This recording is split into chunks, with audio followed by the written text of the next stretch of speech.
Assalamualaikum warahmatullahi wabarakatuh. Yang terhormat Ibu Irma selaku dosen mata kuliah Pendidikan Kewarganegaraan MI dan tidak lupa teman-teman PGMI A dan B yang saya banggakan. Di sini saya Aisyah Nuril Azhar selaku moderator akan membimbing jalannya diskusi pada hari ini.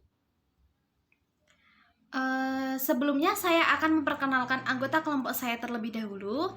Yang pertama Erlina Saraswati, yang kedua Khulaila Fahimatunisa, yang ketiga Aisyah Nuril Azhar, yang keempat Rika Rahman dan Nur Safitri, yang kelima Yanuba Arifah Hafsah.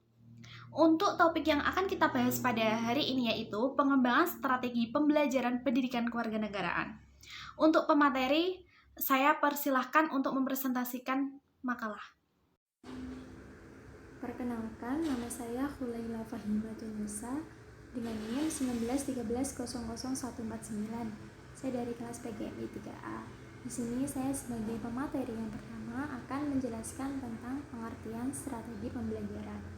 Oke, langsung saja. Strategi sendiri secara bahasa bisa diartikan sebagai siasat, kiat, trik, atau cara. Sedangkan strategi jika dihubungkan dengan pembelajaran atau disebut juga dengan strategi pembelajaran dapat diartikan sebagai suatu rencana atau cara-cara yang digunakan oleh pendidik melalui kegiatan atau program tertentu yang ditetapkan dalam proses pembelajaran guna mencapai tujuan pembelajaran yang telah ditetapkan agar dapat efektif dan efisien. Jadi, dapat disimpulkan pengertian dari strategi pembelajaran PKN adalah siasat atau kiat yang sengaja direncanakan oleh pendidik berkenaan dengan segala persiapan pembelajaran PKN agar pembelajaran PKN dapat berjalan dengan lancar dan diperoleh hasil yang optimal serta dapat mencapai tujuan pembelajaran tersebut. Nah, di sini peran pendidik dalam merancang strategi sangatlah penting. Di sini itu pendidik dituntut untuk mampu memilih dan memilah strategi pembelajaran yang cocok digunakan dalam proses pembelajaran. Dan juga pendidik itu harus mampu menggunakan strategi pembelajaran yang menarik minat peserta didik agar proses pembelajaran berlangsung secara efektif dan efisien sehingga nantinya tujuan pembelajaran yang telah ditentukan dapat tercapai. Baiklah, hanya ini yang dapat saya sampaikan. Setelah ini akan dilanjutkan oleh pemateri berikutnya. Assalamualaikum warahmatullahi wabarakatuh. Saya Rika Rahman dan Nur Safitri, NIM 19130012. Saya akan menjelaskan tentang komponen-komponen pembelajaran PKN. Pertama, kegiatan pembelajaran pendahuluan memiliki peran penting dalam proses pembelajaran, karena jika kegiatan pendahuluan menarik, akan dapat memotivasi siswa untuk belajar.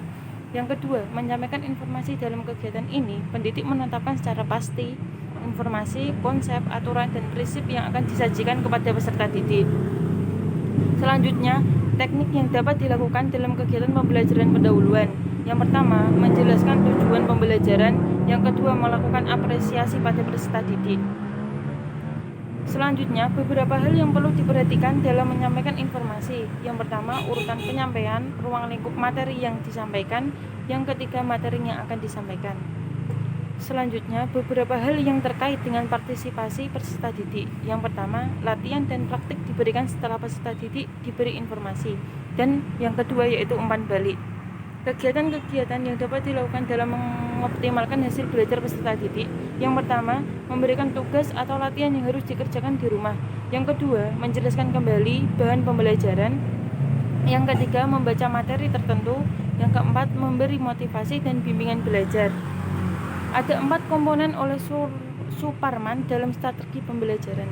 Yang pertama, urutan kegiatan pembelajaran. Yang kedua, metode pembelajaran. Yang ketiga, media pembelajaran. Dan yang keempat, waktu yang digunakan oleh pendidik. Sekian, terima kasih. Assalamualaikum warahmatullahi wabarakatuh. Di sini saya akan melanjutkan penjelasan dari Mbak Rika. Strategi dalam pembelajaran PKN dulu dikenal dengan cara ceramah dan berisi indoktrinasi saja. banyak faktor yang memengaruhi metode ini masih dilakukan, yaitu ujian yang biasanya hafalan menyebabkan sulitnya pelaksanaan pemecahan masalah. Kemudian, strategi dalam pembelajaran PKN itu ada 4, yakni strategi pembelajaran ekspositori, yang kedua, strategi pembelajaran information shared, yang ketiga, strategi pembelajaran reading, yang keempat, strategi pembelajaran teka-teki silang.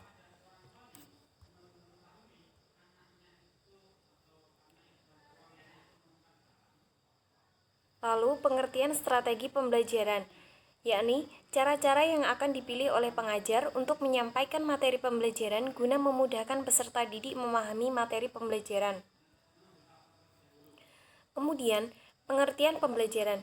Dalam arti sempit, pembelajaran yaitu suatu proses atau cara yang dilakukan agar seseorang dapat melakukan kegiatan belajar. Dari berbagai definisi dapat disimpulkan bahwa pembelajaran merupakan kegiatan yang tersusun sistematis dan terprogram.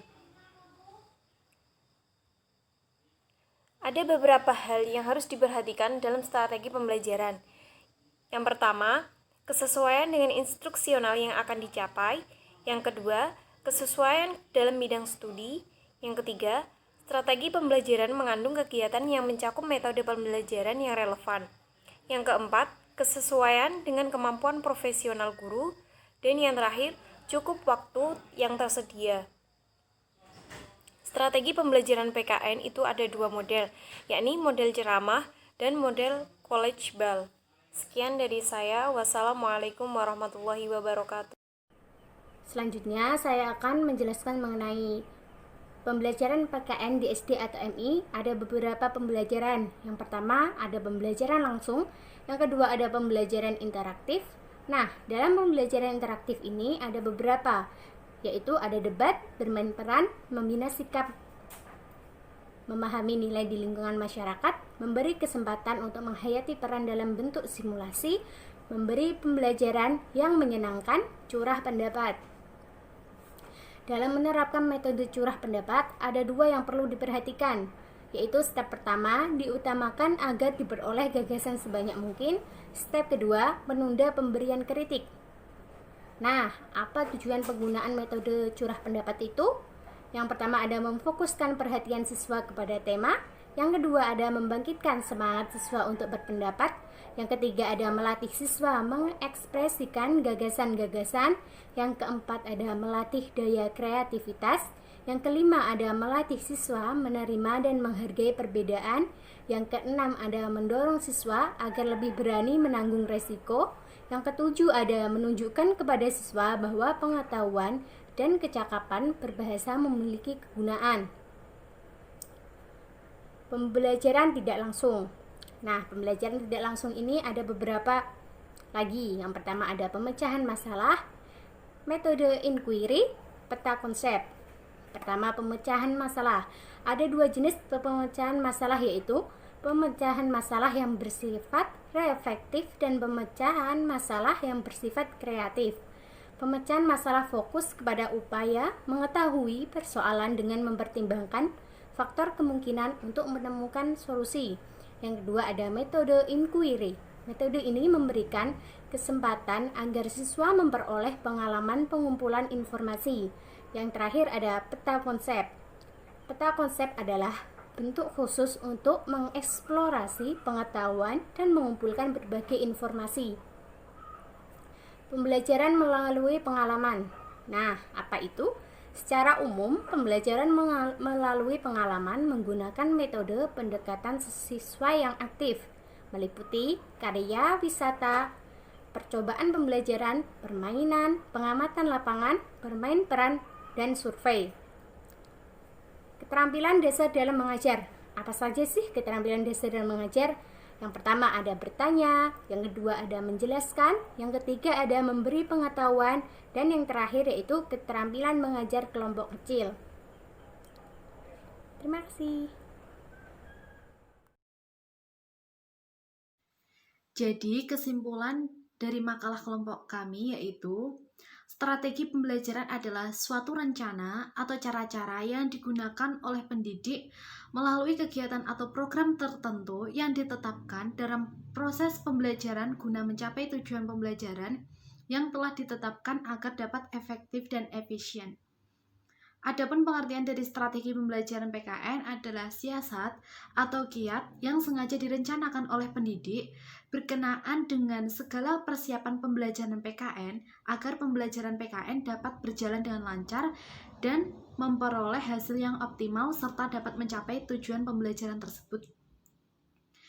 Terdapat 5 komponen strategi pembelajaran yang harus dilakukan agar mencapai tujuan pembelajaran, yaitu kegiatan pembelajaran pendahuluan, penyampaian informasi, partisipasi peserta didik, tes, dan kegiatan lanjutan. Strategi yang perlu dikembangkan pembelajaran PKN adalah strategi pembelajaran yang lebih bersifat dialog kritis, pengalaman langsung, kolaboratif, kooperatif, dan strategi yang tergolong baru dalam pembelajaran PKN adalah strategi pembelajaran aktif. Jadi, dalam pemilihan strategi pembelajaran harus dianalisis terlebih dahulu jenis dan umpan yang harus dipelajari siswa. Dari aspek lingkungan belajar mempengaruhi dalam pemilihan strategi pembelajaran, karena dengan mengetahui lingkungan belajarnya, maka dapat ditentukan pemilihan strategi pembelajaran. Demikian presentasi dari kelompok kami. Saya mewakili kelompok. Bila ada kesalahan, saya mohon maaf yang sebesar-besarnya. Wassalamualaikum warahmatullahi wabarakatuh.